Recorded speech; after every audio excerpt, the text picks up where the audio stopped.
Bueno, buenas noches. Gracias a todos por venir. Estamos cerrando el ciclo de charlas 2022. Esta es la 9ª charla y como hacemos todos los años, tratamos de hacer una charla distinta a la última charla, una charla que no sea técnica, sino que sea motivadora. Así que este año pensamos en Matías, que podía llegar a venir y a estar con nosotros haciéndonos pensar, así que lo convocamos, gentilmente accedió a nuestra convocatoria. Y bueno, como le decimos siempre, acá estamos todos, el Círculo de Ingenieros Agrónomos, APRESID, el INTA y la Sociedad Rural, las 4 entidades que hace prácticamente 5 o 6 años venimos trabajando juntos, organizando este ciclo de charlas, que son libres, gratuitas, que las colgamos en la página para que las puedan volver a ver, acompañados por un montón de empresas que han confiado en nuestro trabajo de organización y nos apoyan. Son 40 empresas que están siempre, así que también agradecerles lógicamente a ellos, sin ellos no sería posible, y al público que nos acompaña.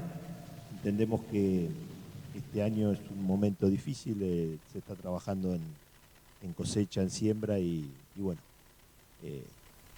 sabemos que la gente por ahí está ocupada en otros quehaceres. Nada más que eso, agradecerles a todos nuevamente, a las instituciones por el compromiso de trabajar para poder acercar cada vez más los distintos temas al productor y a la comunidad en general. Y bueno, arrancamos con Matías, que ya todos ustedes lo conocen, así que adelante Matías con tu charla. Bueno, muchas gracias. Me han puesto este micrófono que la verdad que es muy incómodo. Déjame ese por si acaso. Ya sé, no los voy a juntar, pero cualquier cosa... Porque es muy incómodo porque no tengo ocupadas las manos. Y además estoy parado frente a ustedes y además no tengo filmina. Y no tengo nada con qué defenderme. La verdad es esa. El micrófono capaz que te da la sensación de que tenés una espada o algo para arrojar eventualmente, y me imagino que eso es el secreto de tener la necesidad de tenerlo cerca. Acaba de decir Fernando, bueno, primero muchas gracias a las 4 instituciones que hacen esto posible y que me han invitado. Me han puesto una presión, la verdad que es una charla de las más difíciles que he tenido en mi vida. Y les soy honesto. Primero porque en general siempre me invitan con un eje temático específico. Vamos a hablar de medio ambiente, me dicen, y yo entonces apelo a lo que sé de medio ambiente, a lo que pienso y me explayo. Vamos a hablar de los chacareros y la desaparición de los lobos marinos. Bueno, hablemos de los lobos marinos, es un tema... Pero Fernando tuvo la mala idea de decirme que era una charla de reflexión y que debía ser motivadora. Y eso me colocó en un aprieto, confieso, mayúsculo.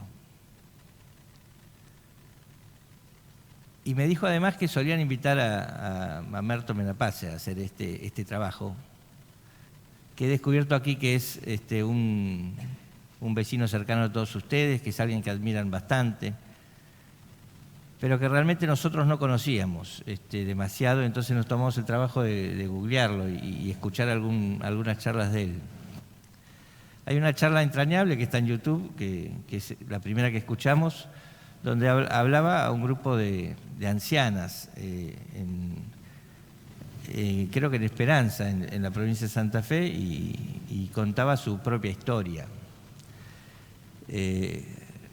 Nada, es muy difícil venir a hablar tratando de ocupar ese espacio o tratando de de llenar ese espacio frente a la dimensión humana que tiene ese hombre. Es realmente muy difícil. Entonces, primer gran aprieto que me han colocado. Pero el propio Mamerto me dio la clave para arrancar la charla.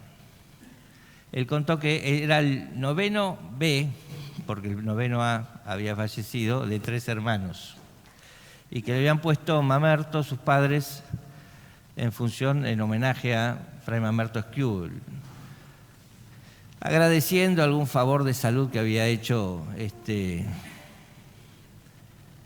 Mamerto, este primer Mamerto y único Mamerto, a la salud de su padre. Aparentemente a su padre le cortaron una pierna cuando tenía 4 hijos, recién 4 hijos, y nadie le auguraba mucha mayor vida, y a pesar de eso tuvo 4 y 9 hijos más. Y este Mamerto, que recibió el nombre en homenaje a Fray Mamerto Esquiú, en el señal de agradecimiento por esta especie de milagro de seguir viviendo y seguir honrando la vida con más hijos, más y más hijos, más y más trabajo, bueno, es la mejor demostración de que se puede seguir viviendo, y seguramente toda su sabiduría tiene que ver con ese proceso. Ahora, no es esta la vida de Menapache la que me dio la clave para arrancar, sino que en algún momento de esa charla dijo que eran los 2 únicos Mamertos que él conocía, Fray Mamerto Esquiú y él mismo, y que ninguno estaba en actividad como Mamerto, especialmente hablando, con lo que significa Mamerto: tonto, que no llega a tiempo, poco avispado. Eso es un Mamerto. Y entonces, frente al grupo de ancianos, se presentó Mamerto diciendo: bueno, yo soy el segundo Mamerto que no ejerce de Mamerto. La clave que me dio es que aquí tienen un Mamerto en serio, porque yo sí soy un Mamerto y que ejerzo de Mamerto, y me trabo en muchos momentos de mi vida. Y estoy lejos de poder entusiasmarlos, de hacerlos reflexionar como está seguramente él, su vecino ilustre acá cerquita. Y entonces esta es la charla de el verdadero Mamerto, el que hace honor al adjetivo calificativo. Fernando dijo que todos me conocían, y la verdad que yo no creo que todos me conozcan.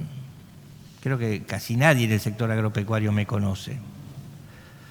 Saben que soy periodista agropecuario, que soy un periodista agropecuario exitoso, que he trabajado en Clarín, que me he peleado con el duro recalcitrante denunciando corrupción en la época de la ONCA. Algunos saben eso.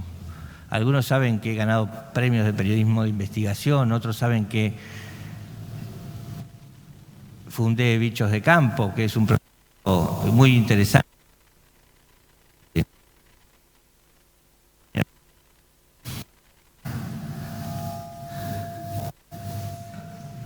Que es un proceso periodístico muy interesante, pues un proceso autogestivo, lindo, donde podemos escribir lo que queremos y hacer periodismo en un momento en la Argentina donde es muy difícil hacer periodismo de modo libre. Bueno, eso es lo que ustedes saben de mí. Y eso no significa que me conozcan. Para empezar, les puedo contar seguramente cosas que no saben. Yo soy de 1968, hijo de una pareja de peronistas, estudiantes universitarios de la ciudad de La Plata, que, como todos los jóvenes peronistas en aquella época, creían, idiotamente diremos muchos, ingenuamente dirán otros, gloriosamente dirán, en que era posible un país mejor. El mundo estaba convulsionado en ese momento, no sucedía solo en la Argentina. Y bueno, mi viejo, perseguido por los propios peronistas, vaya perplejidad, porque en 1975, perseguido por la AAA, sin ser más que un militante peronista cualunque de la universidad pública, de la Facultad de Arquitectura de La Plata, se tiene que rajar del país. Como no pertenecía a ninguna organización política, mi viejo arquitecto, recién casado, 4 hijos, y como teníamos un pariente aparentemente lejano que trabajaba en Aeroperú, se refugió en Perú. Es el primer destino que tuvo al alcance. Un peronista perseguido por peronistas. Primera perplejidad que yo llevo y calzo en mi vida. Un sujeto político haciendo política perseguido en una democracia. Primera perplejidad. En esa Argentina yo soy nacido y criado en mis primeros años. Un año después, con el golpe militar, mi madre decide seguir los pasos de mi padre. Imposible volver a este país. Un país partido, todo el mundo conoce la historia, todo el mundo tiene posición tomada. No estoy discutiendo si está bien y si está mal. Digo, no me interesa discutir eso, sino contar la historia que ustedes seguramente no conocen de mí.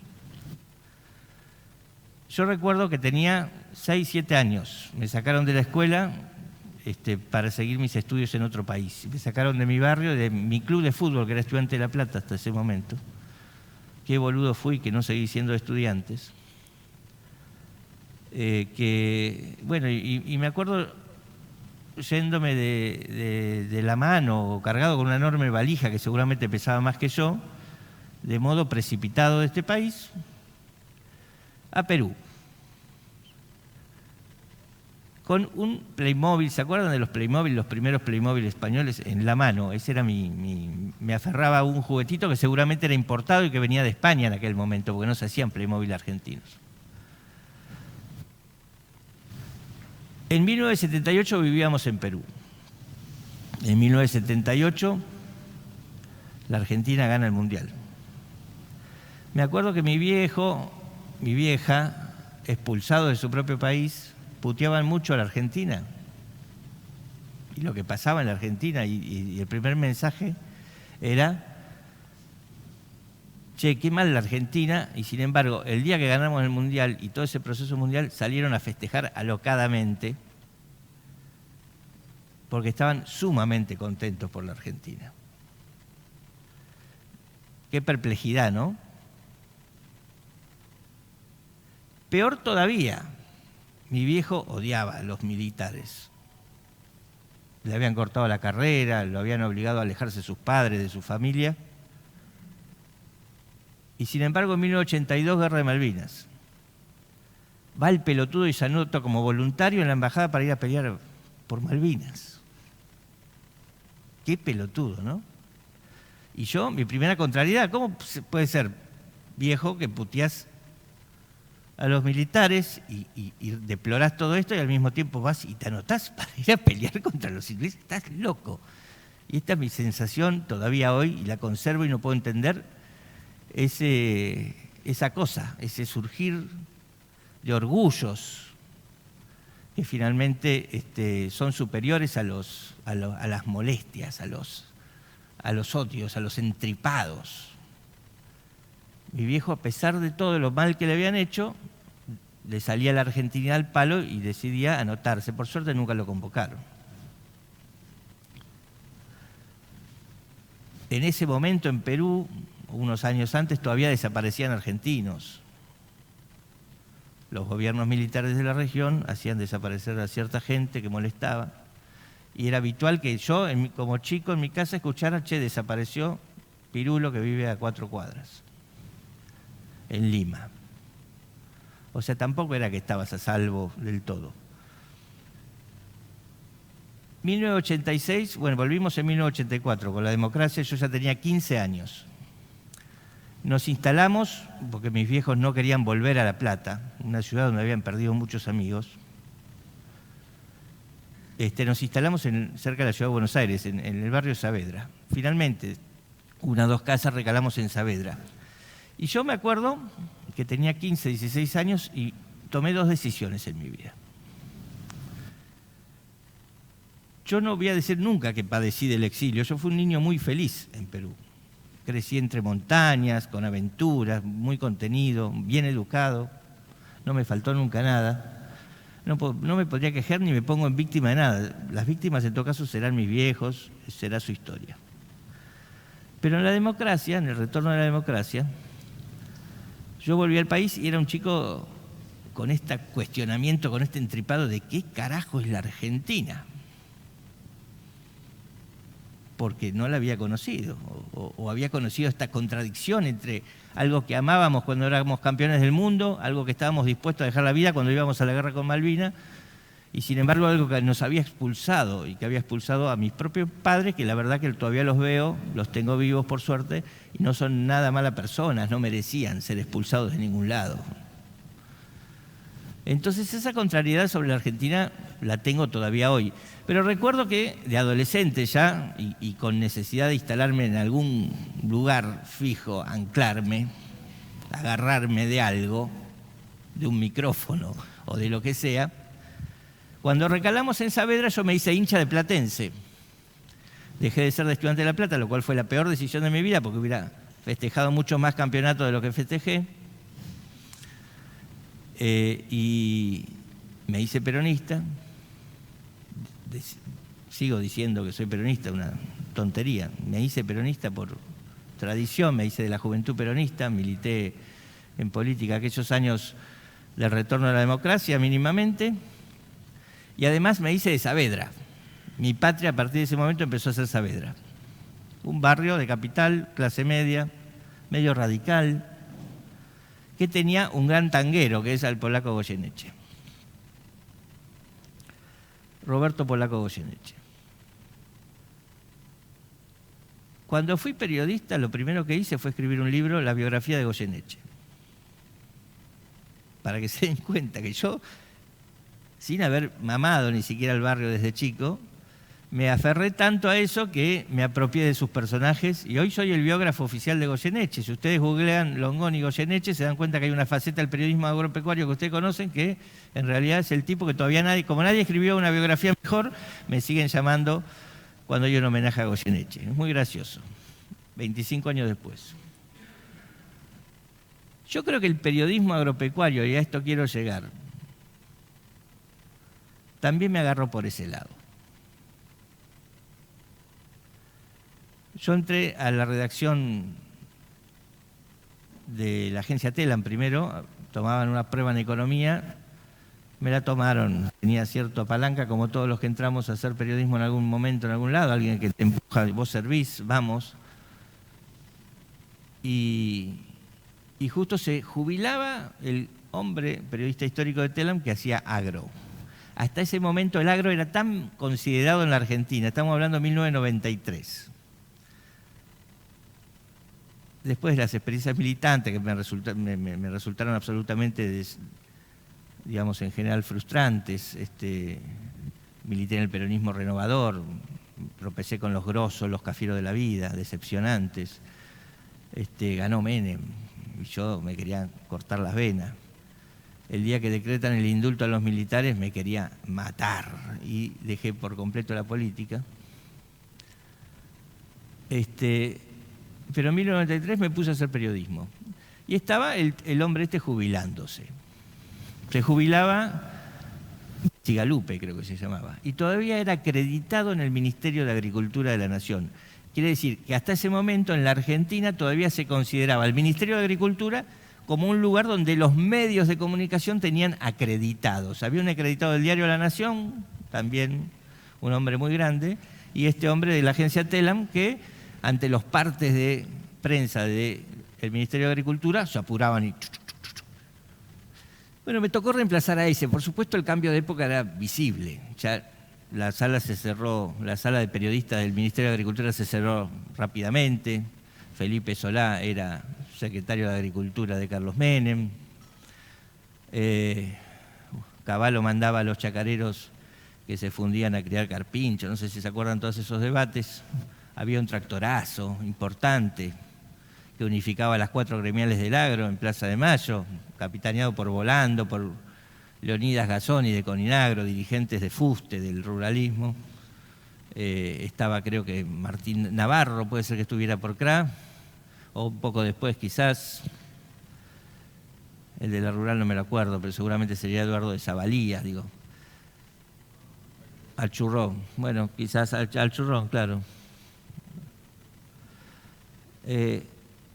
Ahora, la pregunta es, ¿por qué yo me quedé haciendo agro Porque en general en las redacciones el agro es un tema ninguneado, bastardeado. Y van a encontrar paralelo después con lo que digo, con la situación que quiero plantear.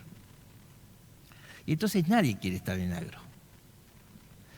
Ser periodista agropecuario es ser un periodista casi de segunda, despreciado por el resto de las redacciones. Esto es muy frecuente en las grandes redacciones de Buenos Aires. Es muy raro que alguien quiera ser, salvo que sea agrónomo, tenga intereses agropecuarios, o venga del interior y entonces sepa un poco, pero en general los que están ahí se quieren ir rápido y saltan a deporte, saltan a política, a economía. Su aspiración es salir de ahí, es ser el último de la cola. Y sin embargo yo decidí quedarme en agro.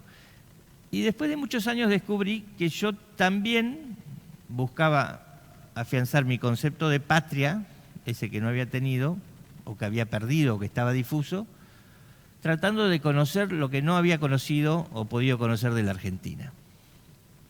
Y aquí me tienen 30 años después, vieron que conocían un poco de mí, siendo un periodista agropecuario que recorre todos los kilómetros posibles hasta el cansancio, perdiendo plata muchas veces, agotando, obviamente perdiendo. ¿Por qué? Por esta desesperación y estas ganas terribles de conocer en principio y de entender en principio lo que es mi propia patria, esa Argentina que había sido expulsiva alguna vez. Yo creo que ese es el motivo psicológico, dirán ustedes, que me retiene aquí, siendo que pude haber sido, de hecho fui en algún momento, uno de los grandes periodistas de investigación del diario Clarín. Entonces estaba Hugo Alconadamón y estaba Longoni en Clarín investigando la mafia de la ONCA. Y podría haber decidido eso, podría haber ido a política, podría haber ido... Y sin embargo yo me quedé y me refugié en esto, y estoy muy orgulloso de esa decisión. Y ha sido muy sanadora esa decisión. Sanadora para mí, ¿no? Para nadie más. Estoy hablando de mí ahora. ¿Por qué sanadora? Porque me permitió conocer en serio, tratar de entender y tratar de explicar para comunicar al resto de la sociedad algo que la mayoría de los argentinos no comprenden, algo que la mayoría de los argentinos no conocen, algo que la mayoría de los argentinos prejuician porque desconocen. Y me ayudó a derribar un montón de cosas que me hubieran colocado seguramente en esta compulsa que vivimos los argentinos absurda de 2008, ¿no? Hasta parte, entre ¿estás a favor del campo o estás en contra? Que me llevó a establecer en un punto seguramente por mi pertenencia yo debería haber estado en contra del campo. Y debería haber sido muy prejuicioso con el campo. Si yo hubiera optado por hacer política o judiciales, o hubiera seguido otra carrera que no fuera el periodismo por mi origen, por mi familia, por mi construcción urbana, clase media, pública, yo debería haber estado en contra de.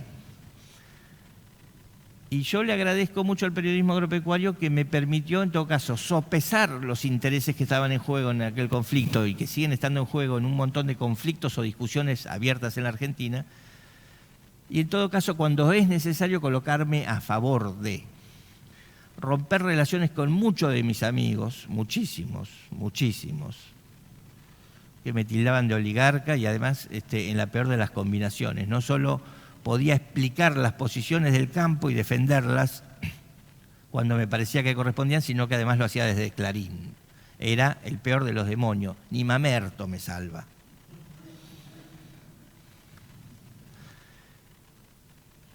Me quedé siendo periodista agropecuario por esa necesidad personal y le agradezco esa decisión, en serio, no sé a qué milagro.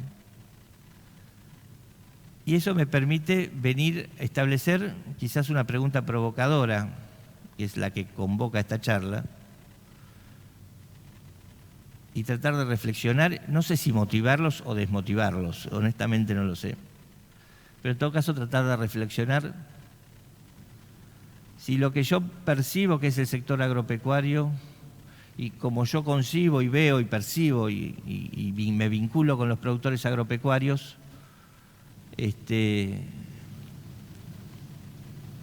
le puedo decir con total franqueza y tratar de responder juntos esta pregunta, si realmente en la Argentina ser productor agropecuario es, como parece muchas veces, una maldición o es una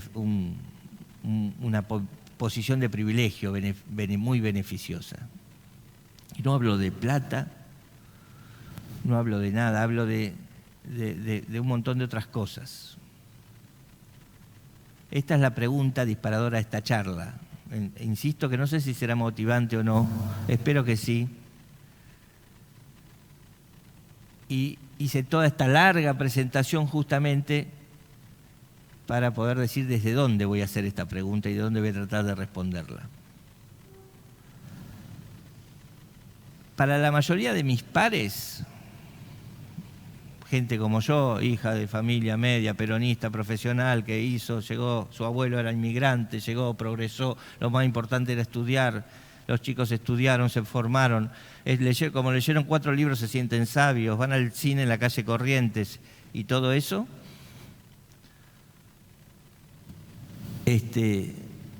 Ser agropecuario muchas veces es una bendición. Y ese es un razonamiento que está a todas luces huérfano de un montón de profundidad. El razonamiento vamos a poner un personaje, a ver quién podría ser. ¿Cómo se llama el de 678?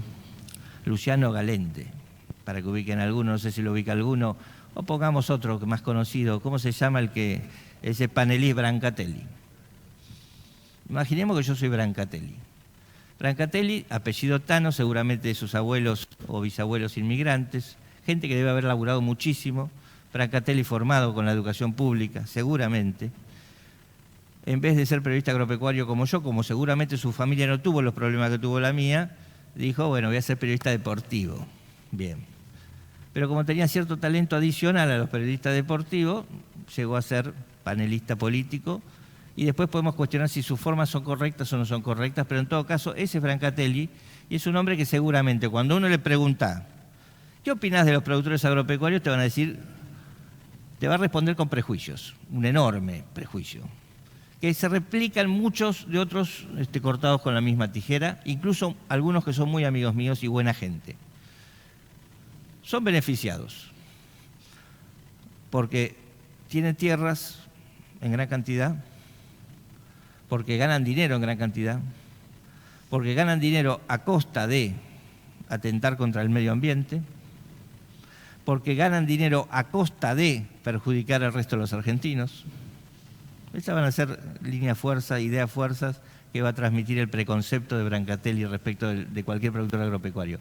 Brancatelli no va a hacer el mínimo esfuerzo que hice yo de tratar de entender que no todos los productores son grandes, que la mayoría son pequeños y medianos, que aún el grande tiene grandes problemas que enfrentar y resolver, y un montón de situaciones. A Brancatelli le va a interesar 3 velines si China cerró el mercado de aceite de soja y provocó una baja. No le interesan esos detalles, ni se va a preocupar, o si la leche, digamos, se paga a los premios y después, y sin saber el precio, el productor de leche entrega su producto sin saber lo que va a cobrar. A Brancatelli no le va a interesar eso. En su imaginario, que es el imaginario de la mayor parte del público urbano formado en la educación pública, aún con buenas intenciones, el productor agropecuario es un sujeto social beneficiado.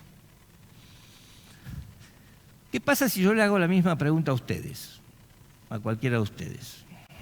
Y seguramente, en principio, van a decir la ecuación inversa, van a decirme que en general son agredidos, muchas veces tienen razón, por la política pública, por la desmesura fiscal, que este país es el único país del mundo donde se aplican gabelas insólitas o fórmulas insólitas que van en contramano del resto del mundo, y tienen razón, que están sufriendo una exsanción y que si a veces no cuidan el ambiente, fruto de esa presión extrema que pone la supervivencia en esos niveles, de tener que optar a veces a hacer soja sobre soja o no cuidar una rotación lo necesario porque, digo, si no me caigo del mapa y no me ayuda y el banco no está para ayudarme, y si me doy vuelta y hay una sequía o una helada, no hay una ley de emergencia ni el Estado que es socio en las pérdidas pero no en las ganancias, y hay latiguillos que se van a repetir seguramente la mayoría de ustedes y van a decir, la verdad que ser productor agropecuario es una maldición de la naturaleza. Por lo menos la lectura de Brancatelli, cuando los escucha quejarse así, va a ser, mierda, ¿de qué se quejan? Y ahí hay un divorcio infernal entre la percepción de los Brancatelli de la vida y su propia percepción como integrante de la comunidad agropecuaria. Es muy evidente el divorcio de criterios y la imposibilidad de acercar posiciones entre posiciones tan antagónicas, cuando debería ser mucho más sencillo. Si uno supiera, yo que los conozco y sé que se quejan de algunas cosas con razón, de otras sin razón, que a veces se quejan de más, pero también conozco a los Brancatelli de la vida, que capaz que, bueno, Brancatelli no es el caso porque se fue a ver el Mundial con toda la familia, pero la mayor parte de los Brancatelli, créanme, no tienen esa posibilidad y también sobreviven o hacen fuerza para sobrevivir a fin de mes. Y los conozco hacinados en la Ciudad de Buenos Aires o tomándose el subte lleno o también soportando, quizás ustedes me dirán, no, pero le subsidiamos la luz. Bien, pero capaz que no alcanza para pagar la luz que ellos pagan, o capaz que no pueden mantener el estatus que sus padres mantuvieron con ellos, porque la escuela pública es un desastre, entonces tienen que salir a pagar escuelas privadas, y lo mismo sucede con la salud, y ven un Estado retrocediendo y viven hacinados y tienen que tomar 2 o 3 trenes para llegar al trabajo, y no ven el sol. Yo siempre digo esto, y se despiertan y en la mayoría de los casos no ven el sol, con todo lo que eso involucra. Y te quedas pensando, ¿quién tiene razón? ¿Cuál es la finalmente? Y la verdad que yo...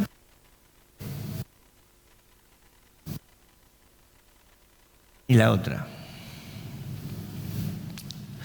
Gracias a que alguna vez me... Voy a tener que dejar esto, ¿no? Y ya se me olvidó.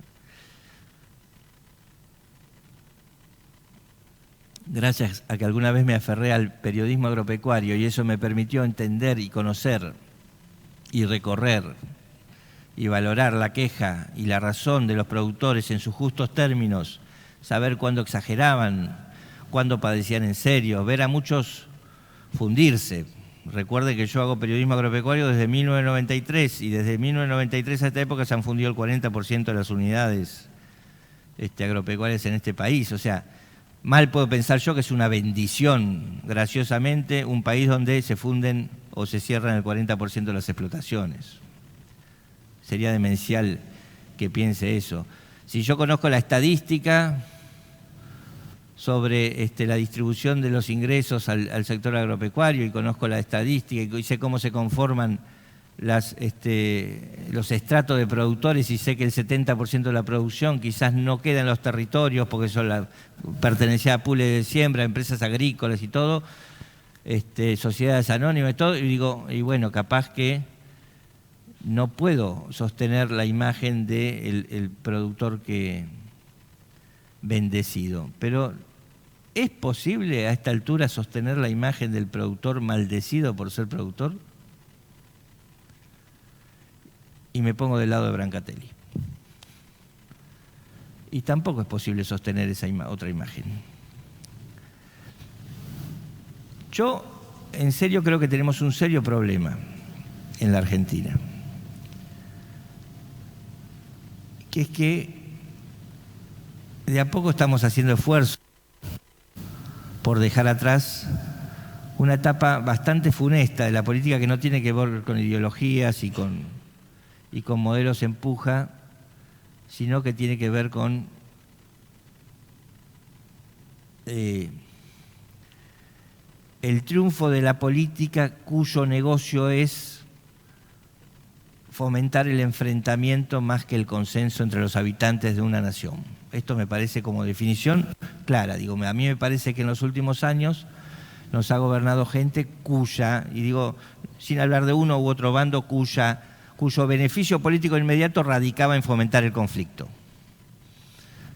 Y me parece que además esta gente nos gobernó durante mucho tiempo. Esta lógica, no es una gente, es una lógica la que nos gobernó durante mucho tiempo.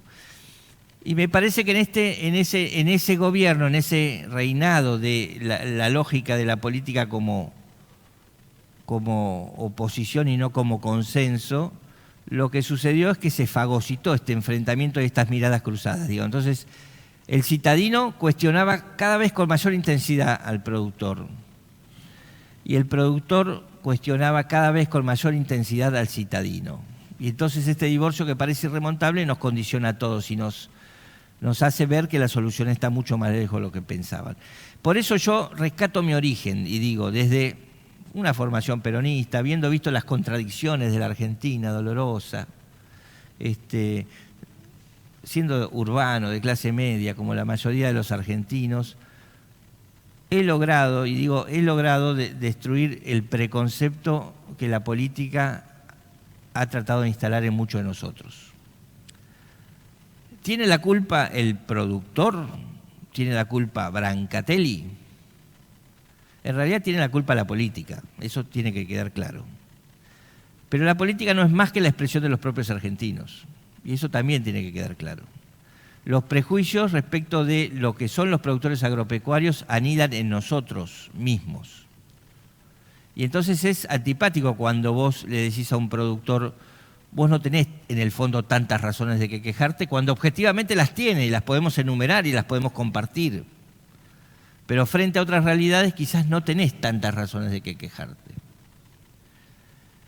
Y es molesto decirle esto a los productores, pero yo creo que realmente en un país donde el 95% de la población es más Brancatelli que otra cosa, está más hacinada en las ciudades y en las lógicas urbanas más que otra cosa, ser un productor agropecuario es casi una bendición.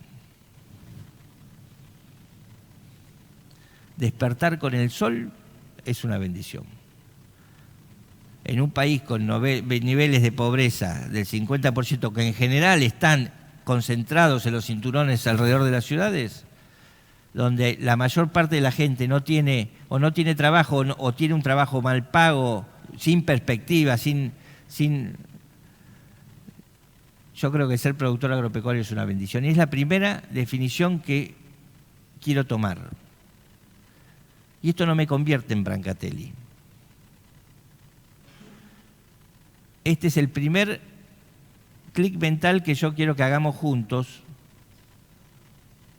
porque a pesar de todo lo que sufre el sector agropecuario, el productor agropecuario y la comunidad agropecuaria, a pesar de toda la justicia de sus reclamos, siguen siendo un sector con posibilidad de progreso, con movimiento económico, con posibilidad de convivencia con la naturaleza, con posibilidad de modificar su propia relación, de trazar proyectos, y la mayor parte de los argentinos no la tienen. Y este es un dato. Y vos me dirás, Matías, ¿por qué eso es bueno? Digo, y en todo caso, ¿eso te da derecho, le da derecho a Brancatelli a demonizarme, a maltratarme? No, en absoluto no, pero es un dato que debería servir para que el sector agropecuario, para que la comunidad agropecuaria empiece a vincularse con el resto de la sociedad de otro modo y a romper lógicas de queja permanente y lógicas de disputa permanente. Entiendo que esto es muy difícil cuando es la propia política la que te agrede, la que te divide, la que alimenta el prejuicio. Entiendo que es muy difícil, pero entiendo que en una Argentina donde se van agotando los días de la lógica de confrontación, es más necesario que nunca que nuestra clase agropecuaria, que nuestros productores agropecuarios, que son empresarios con posibilidades, con dinámicas, con tecnologías, con con anhelos. Hoy vi 3 pibitos haciendo una inversión.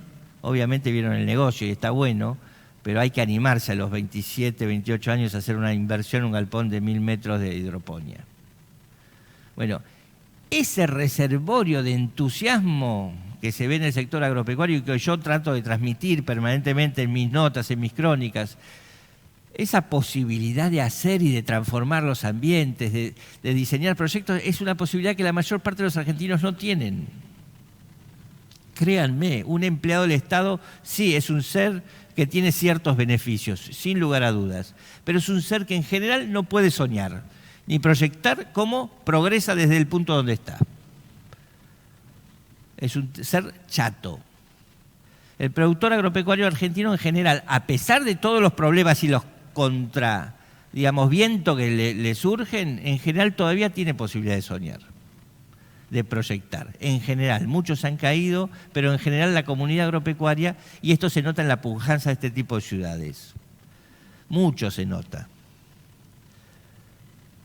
Entonces, la perplejidad es que, a pesar de que yo, Matías Longoni, periodista agropecuario, que te puedo escribir de 10 manuales sobre los latrocinios que padecen cotidianamente los productores agropecuarios, los abusos del poder respecto a los productores agropecuarios, qué raro, ¿no? Porque a pesar de que puedo escribir 4 manuales de medidas antiagropecuarias, en las cuales la queja tiene sentido, te digo además que a pesar de todo eso son unos beneficiarios. ¿Por qué? Porque tienen posibilidad de construir futuro.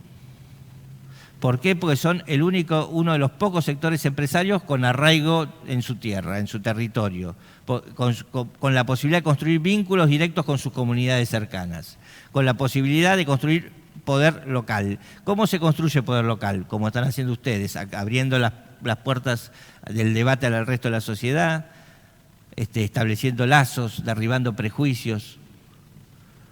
¿Por qué? Porque son además el núcleo duro que yo, si fuera político, preservaría y cuidaría y estimularía si yo quisiera construir una Argentina distinta. Miren lo que acabo de decir.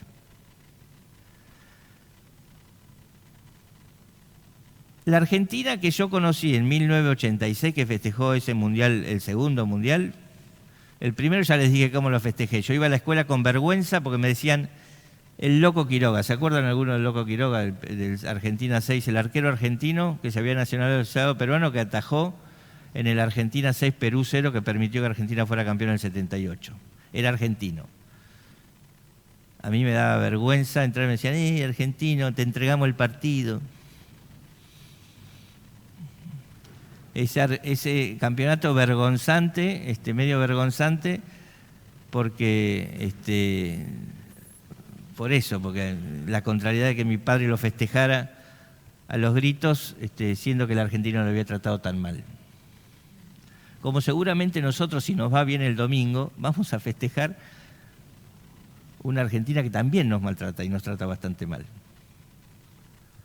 Por esas cosas inexplicables de la argentinidad. El del 86 tuvo un condimento distinto, el campeonato del Diego, porque era el campeonato de la reconstrucción democrática, de la primavera democrática. Acuérdense ustedes, estaban las desilusiones intactas, había problemas, pero estaban las ilusiones intactas. Estábamos trabajando para restablecer el criterio de justicia en este país. Estábamos trabajando para que la democracia eduque, nos dé de comer, nos cure. Después salió como el culo todo. Pero había una ilusión. Después del 86 hasta acá, no sé cuántos, los relatores de fútbol se han vuelto especialistas en calcular esto, pero hay 3 décadas de decadencia, casi 3 décadas de decadencia. Yo creo que la peor etapa de la decadencia argentina es claramente, y esta es una sensación que debo compartir con ustedes, la etapa de mayor decadencia de la Argentina es claramente los últimos 15 o 20 años, donde el mundo brindaba las mejores posibilidades de desarrollo a la Argentina. Y esa es la decadencia al cuadrado. Tenés la posibilidad y la desperdiciás por razones propias. Tiene que ver, a mi juicio, esta política antinatural de hacernos pelear más que conciliar y alimentar los prejuicios más que alimentar los consensos. No tengo dudas respecto de eso, y creo en ese sentido, haber sido bastante coherente a lo largo de todos estos años con condenar ese tipo de política, con pelearme con ese tipo de política, porque además es muy dañina, muy lesiva. Es una política que, en el caso que yo investigué, por ejemplo, la FIB, Echegaray, la ONCA, la aduana, la mafia de los contenedores, es una política que destruye el Estado, que es algo de todos nosotros y que debería ser de utilidad para construir desarrollo, lo destruye, lo pone y lo subordina a la exposición de proyectos políticos de muy corto plazo. Y esa es la decadencia corporizada, cuando vos tenés que los organismos de control público en realidad ejercen descontrol para provecho político y para afano personal, es el grado, el sumum de la decadencia. Para retomar la pregunta eje, lo que quiero decir con total certeza, que a mí me parece, conservo una ilusión, ojalá ganemos el Mundial el domingo, pero seguramente será ese gusto de festejar a lo loco como si hubiéramos llegado al cielo y tocado el cielo y darte cuenta al día siguiente que nada modificó en la Argentina la situación. Y entonces ese sabor amargo de que la Argentina gana cosas que quizás no merece. Y seguramente la Argentina nos despertaremos después de una semana de jolgorio con una Argentina igualmente enfrentada, igualmente cruzada por prejuicios, donde la pregunta seguirá repiqueteando: ¿ser productor agropecuario es una maldición o es una bendición?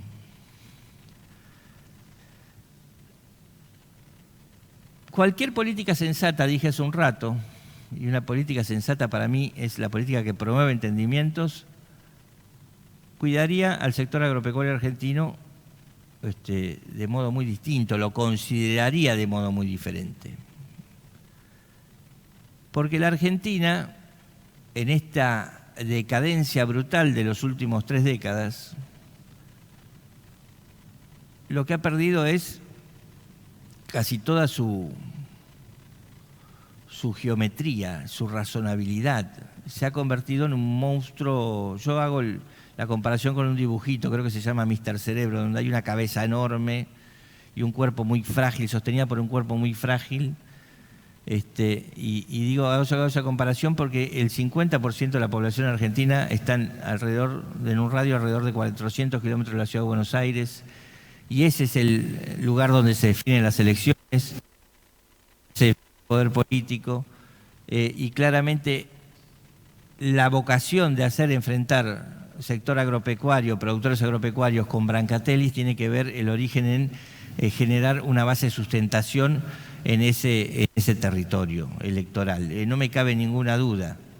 Para esto, ¿qué se valen? De los Brancatelli de la vida, pero también de la universidad pública, que genera papers e investigaciones que hablan del latrocinio y la conquista del desierto que sucedió hace 200 años, pero no son capaces de generar materiales de utilidad para ahora, para construir un país diferente. Digo, para mí esto es sistémico y para mí ojalá pueda establecer un paralelo en algunos años entre este campeonato del mundo, si lo ganamos, con esta Argentina que vuelva a recuperar cierta cordura. ¿Por qué digo esto? Porque en serio creo, y los datos objetivos lo demuestran, que el mundo ha sido muy generoso con la Argentina en estos últimos 15 años y que nosotros hemos dilapidado todos los años, en discusiones estériles, este tipo de posibilidades.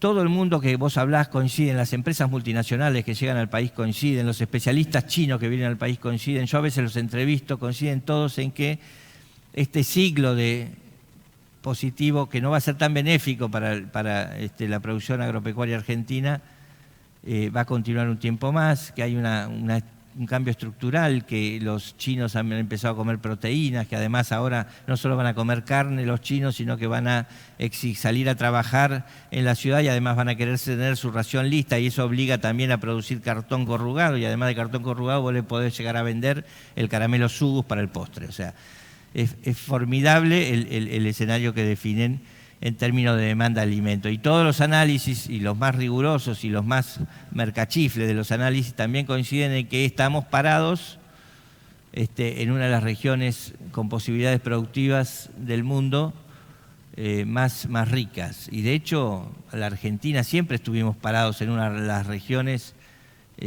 con superávit en la producción de alimentos y exportadora natural de alimentos del mundo. Lo que pasa es que nunca lo dimensionamos con tanta intensidad. ¿Cuándo lo empezamos a dimensionar con intensidad? Bueno, cuando los europeos empiezan a poner límites a la producción, porque si no te vas de mambo les vas a contaminar y provocar cuando empezás a jugar en el eje de las discusiones globales. Y esto es lo que está sucediendo con Brasil sobre todo y en mucha menor medida con la Argentina. El Mercosur, los 4 países del Mercosur, Paraguay, Uruguay, Argentina y Brasil, están dentro del 10% de países en el mundo que tienen excedente de alimentos y que por lo tanto exportan más de lo que importan. El 90% de los países del mundo importan energía y alimentos mucho más de la que exportan. Estar en el 10% ya es un dato. Y estar en el 10% que además tiene posibilidades reales de crecer en su oferta es otro dato. En un mundo cada vez más demandante vos estás en la región tocada por la varita mágica. Parece ser el diagnóstico que repiten los consultores, el FMI. Y es el diagnóstico que yo creo que es correcto porque además es el que preocupa a los ambientalistas, a todos. Todos empiezan a poner el eje en esta región y los debates ambientales recrudecen en esta región porque esta región va a sentir la presión productiva mucho más elevada. Entonces, ¿qué haces si sos político? Y si tu política no es hacer confrontar para esquilmar al sector agropecuario, para tenerlo... Y en realidad empezás a considerarlo de otro modo. Y en esto también yo creo que los productores agropecuarios, más allá de la sensación de maltrato que tienen hoy, son unos bendecidos. La mayor parte, cualquier análisis especialista que lean, busquen carreras del futuro y se van a dar cuenta que en la Argentina lo que menos estamos haciendo es formando en las ciudades, estamos formando brancatellis, hay un montón de periodistas, la mayoría de ellos dice pelotudeces. Estamos formando abogados a mansalva, troche y moche, faltan ingenieros agrónomos, falta hoy mano de obra especializada en la fábrica de Schommel. Tienen que traer gente de otros pueblos porque no consiguen oficios. Ese es un dato. En la ciudad, esta agenda del desarrollo que viene, no la estamos viendo. Los brancatelleros de la vida seguimos formando periodistas, abogados, todo, enriqueciendo un supuesto ejército de prejuiciosos, alimentando eso. Pero en algún momento ese cuerpo flaco, que es el interior productivo de la Argentina, todo esto lo sabemos, que sostiene una cabeza enorme, que concentra la mitad de la población a 400 kilómetros de la ciudad, alrededor de la ciudad de Buenos Aires, se va a terminar, no se sostiene mucho más. Y entonces la Argentina está en estos momentos, me parece a mí, en la antesala de una discusión histórica muy interesante, que es volver a redefinir su modelo de desarrollo. ¿Por qué? Porque venimos de 3, 4 décadas de decadencia, son muy visibles las decadencias, ya no sirven para sostener el modelo de bienestar en las grandes ciudades, ya no sirve para contener las bases electorales tranquilas. La elección del año que viene va a ser una muestra de esto, me parece a mí. Los caciques hoy del peronismo, pero seguramente también los caciques del radicalismo en algunas provincias están preocupados y adelantando sus elecciones de la elección nacional para evitar las catástrofes locales, para no sentir los impactos de la sensación social que va a ser de fastidio hacia la clase política y hacia el nivel de discusión política. Esto me parece muy evidente y también me parece que estar parado del lado del productor agropecuario en este contexto es muy interesante, porque el sector agropecuario tiene mucho que hacer. Si, como yo creo y sospecho, esta discusión empieza a prosperar y no seguimos patinando en un sinsentido de la historia en la Argentina, si ganamos el Mundial y en serio nos ponemos a discutir el modelo de desarrollo del país que queremos, la verdad que está como todo cantado para que el sector agropecuario empiece a tener una consideración diferente. No dije mejor consideración, dije consideración diferente. ¿Qué significa diferente? Bueno, significa que hay que derribar prejuicios, que también desde la ciudad va a haber necesidad de construir nuevos lazos y vínculos con las comunidades agropecuarias y productivas. Y esto es muy importante, es una posibilidad de oro. Hasta ahora no se había presentado con tanta claridad. Hasta ahora, me parece a mí, ganaba y sigue ganando por ahora la política del desencuentro. ¿Por qué no hay mucha más chance de que la política del desencuentro se extienda? Bueno, estamos a la vuelta de una nueva crisis. Es muy evidente la nueva crisis. Tenemos una brecha cambiaria del 100%. Todos ustedes saben en las cuentas de su propia empresa lo que implica esto. Y todo el mundo sabe, peor de todo el mundo sabe cómo se resuelve, cómo se sale de estas crisis. Todo el mundo sabe además quién paga los costos. Por supuesto que se resienten las actividades productivas y empresarias, que es mucho más costoso, pero los costos siempre lo terminan pagando los segundos y terceros cordones de los conurbanos. Y eso también se sabe, y eso también provoca hastío y desesperanza y angustia en los Brancatelli de la vida. Así hasta el propio Brancatelli debe estar haciendo fuerza para ver cómo se sostiene con sus múltiples salarios del Estado el año que viene. Yo creo que en serio estamos en un punto medio terminal de la discusión. Yo creo que esto no lo resuelve tampoco solamente una devaluación y al día siguiente salimos como otra cosa, como sucedió, porque hay otros factores muy diferentes a las crisis previas. En 2001 no teníamos una inflación del 130% como pinta ahora. En 2001 no teníamos 50% de pobreza como tenemos ahora, ni tasa de desempleo como tenemos ahora. ¿Sufrimos una recesión violenta? Sí. ¿Se acomodó con una devaluación? Sí. ¿Dejó un costo social? Sí. Enorme. Ahora puede llegar a ser 10 veces peor. Y esto me parece que es una tragedia, pero que da las bases a finalmente dar vuelta a la página. Y establecer y mirarnos en nuestra propia desnudez, todos los argentinos, y establecer que hay que romper lógicas. Y la primera lógica que tenemos que romper es esta de la confrontación.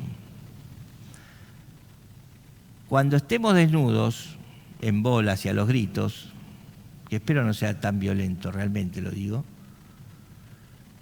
cuando veamos el año que viene que las opciones electorales también son insuficientes y ninguna nos colme, ni nos garantice porque no va a suceder, yo ya se los digo hoy, no va a suceder. Van a ver que empezamos a discutir de otro modo. Yo confío ciegamente en que vamos a empezar a discutir de otro modo.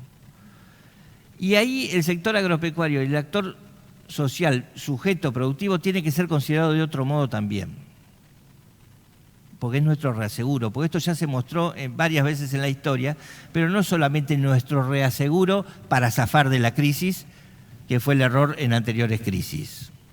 Las retenciones que hoy padecemos como problema estructural del sector fueron una respuesta a la crisis.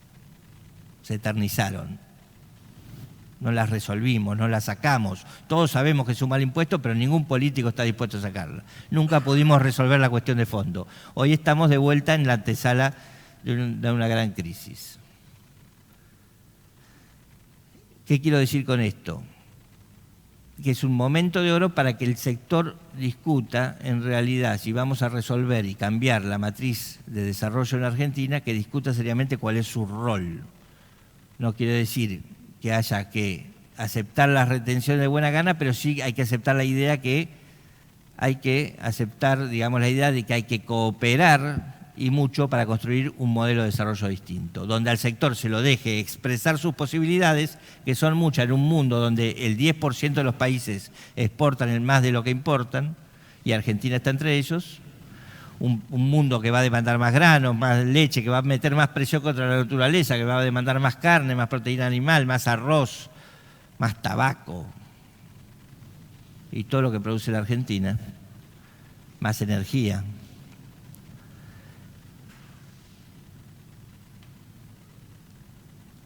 Y tenemos que hacernos escuchar desde otra manera. ¿Desde qué manera el sector se puede llegar a hacer escuchar en esta hecatombe que les describo yo y que creo que es muy posible de que suceda?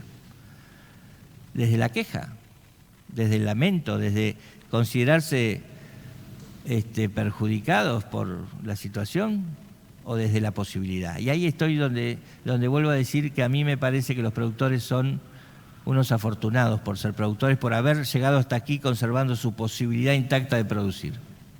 Intacta, lesionada, herida, renga, lo que quieran, pero haber conservado la posibilidad de producir. Porque en realidad si la Argentina sale de algún modo, sale de ese modo, produciendo más. Y esto es, ya hasta los políticos lo dicen. Fíjense si ustedes empiezan a leer los discursos políticos, como todos se van acomodando en que hay que agregar valor en los lugares de producción. En obviedades que nosotros venimos repitiendo hace 15, 20, 30 años y que se sabe que son así, pero ahora hasta los políticos que omitían esta discusión empiezan a aceptarla como natural. Y que para eso hay que sacarle presión fiscal y hay que buscar políticas de apoyo. Si uno juzgara a los políticos por lo que dicen, la Argentina hace rato sería una potencia agropecuaria. Macri te lo dice de un modo, supermercado del mundo, Cristina te dice industrializar la ruralidad. La verdad que el modelo de desarrollo que tipo serio, como Fernando Vilela, por ejemplo, de la Facultad de Agronomía, están discutiendo y están viendo, es un modelo de demanda sostenida donde la Argentina va a tener posibilidad, si hace bien y correctamente las cosas, de generar que haya no 50 9 de julio, 200 9 de julio, potenciar pueblos, comunidad agropecuaria con cinturones donde haya hidroponía para abastecer el consumo interno, donde no haya irracionalidades económicas como la que suceden ahora, que mucha hoja de lechuga recorren quizás 1.200 kilómetros para llegar a las ciudades, donde los emprendedores tengan posibilidades y donde la Argentina pueda proyectar y agregar valor a su producción de grano. ¿Por qué? Porque es antieconómico exportar el 70% del maíz que tenés. Porque es irracional, porque ningún modelo de desarrollo se construye exportando el 70% de tu cosecha de maíz. Porque por lo menos hay que agregarle valor a un 40% más y exportar el 30%. Que es lo que hace Brasil, que es lo que hace Estados Unidos, que es lo que hacen países que con una vocación de desarrollo e integración. Y eso implica producir más carne, más proteína, más leche, más cerdo, más pollo. Y es un modelo que en las crónicas de Bicho de Campo se está empezando a vislumbrar, pero se vislumbra hasta ahora como expresiones aisladas que se van concatenando en los distintos pueblos, pero que van construyendo un núcleo duro que se tiene que expresar políticamente y fortalecer. Y para eso el productor tiene que salir de su rol de víctima y empezar a ponerse como solución posible a un montón de problemas. ¿Y de qué sirve tener 209 de julio? Y creo que es el único punto donde me van a escuchar de acuerdo con Héctor Huergo, mi ex jefe en Clarín Rural. Para desconcentrar la cabeza del monstruo, para equilibrar el poder político, para que el político no le baste solamente ir a hacer unas notas en Canal 13 para mantener cautiva su masa electoral, que tenga que recorrer los territorios y comprometerse también en los canales locales, para quizás revertir el proceso paulatino de éxodo rural. Para tantas cosas sirve, para rediscutir el modelo de desarrollo en la Argentina. Entonces, ¿qué quiere que le diga? Para mí, Brancatelli está acabado, tiene los días contados. El actor político hasta ahora ha sido él. El actor político, Brancatelli, ha fomentado un discurso de división, de resentimiento y de prejuicio. Ese ha sido su negocio. ¿Por qué? Porque de ese modo garantizaban un proceso de extracción de recursos del interior, de ciudades como 9 de julio, hacia ese aparato electoral donde ya la plata no alcanza y donde el bienestar no se nota. Créanme, ya no se nota. Por más que ustedes crean que la luz es subsidiada, ya no se nota. Ahora estamos con los apagones de vuelta a la vuelta de la esquina. ¿Con qué reemplazamos a Brancatelli? Con una lógica de consenso. mostrando el entramado productivo que queda, a pesar de todo, de pie y erguido y orgulloso de lo que hace, porque si una de las cosas que caracteriza a los productores agropecuarios argentinos es que se sienten orgullosos de ser productores agropecuarios, para construir un proceso diferente. No, va a haber otros actores, pero es un actor estratégico, clave, porque el mundo va a demandar básicamente alimentos. Y nosotros tenemos posibilidades y capacidades de generar valor agregado y trabajo en los pueblos. De hecho, hoy, en todas mis crónicas, en todas las economías regionales, el reclamo recurrente es que falta mano de obra. Miércoles, ¿cómo convencemos a lo político de estructurar programas para que la mano de obra venga y se radique en la zona? Es tan sencillo. Primero hay que derribar prejuicios, primero hay que dejar de lamentarse, primero hay que construir la posibilidad, el imaginario. Bueno, y ahí el productor es un bendecido. El productor puede construir imaginario. Brancatelli puede construir relato. El peronismo a esta altura puede solamente construir relato. La política puede construir relato. El imaginario que llene de contenido la política lo pueden construir las actividades reales, la gente de carne y hueso. Los laburantes organizados, los alumnos capacitándose en la escuela, recuperar la mística de la sociedad de ascenso y el entramado productivo agropecuario que representa el sector menos extranjerizado de la economía, porque bancos, mineras, energéticas, todo lo demás son extranjeros. El sector con más arraigo y el sector más desconcentrado de la actividad económica. Empezar a sentir valores y orgullos de lo que existe en el sector agropecuario. ¿Es el sector un asesino del ambiente? No, es un sector comprometido con el ambiente y esa es otra discusión que seguramente hay que dar. Un sector orgulloso de lo que fue, pero sobre todo orgulloso de lo que puede ser. Un sector proponiéndole a los Brancatelli de la vida que hay otra Argentina posible. La verdad que si yo fuera un actor que tengo esa posibilidad, ¿qué posibilidad? De soñar una Argentina distinta y de llevarla a cabo, me sentiría un bendecido. Y ahí el sector agropecuario tiene una enorme responsabilidad. Por eso, en serio, por eso, simplemente por tener esa posibilidad que muchos argentinos han perdido, por tener la posibilidad de festejar un mundial, pero además llenarlo de contenido, esto de creerse en serio que Messi se esforzó por hacer lo que está haciendo, volver a sentir orgullo sobre, digamos, de cómo se conquistan y se logran las cosas, me parece que eso ya es una bendición en un país donde la mayoría de los argentinos se sienten los más extraordinarios, los más... Pero en realidad vamos a tener poco motivo para festejar. Seguramente ustedes van a tener mucho mejor motivo el domingo porque tienen la posibilidad intacta. Y la mayoría de los argentinos, créanme, no tiene esa posibilidad. Y entonces a mí me parece eso una bendición. No voy a terminar como Mamerto, que seguramente les da una bendición, pero le voy a decir la verdad que se las envidio. Muchas gracias por escucharme.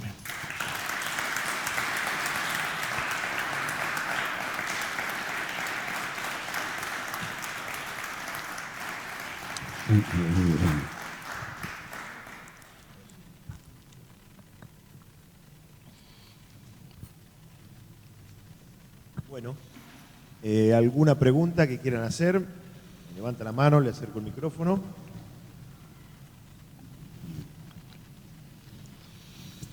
Sí, muy claro todo.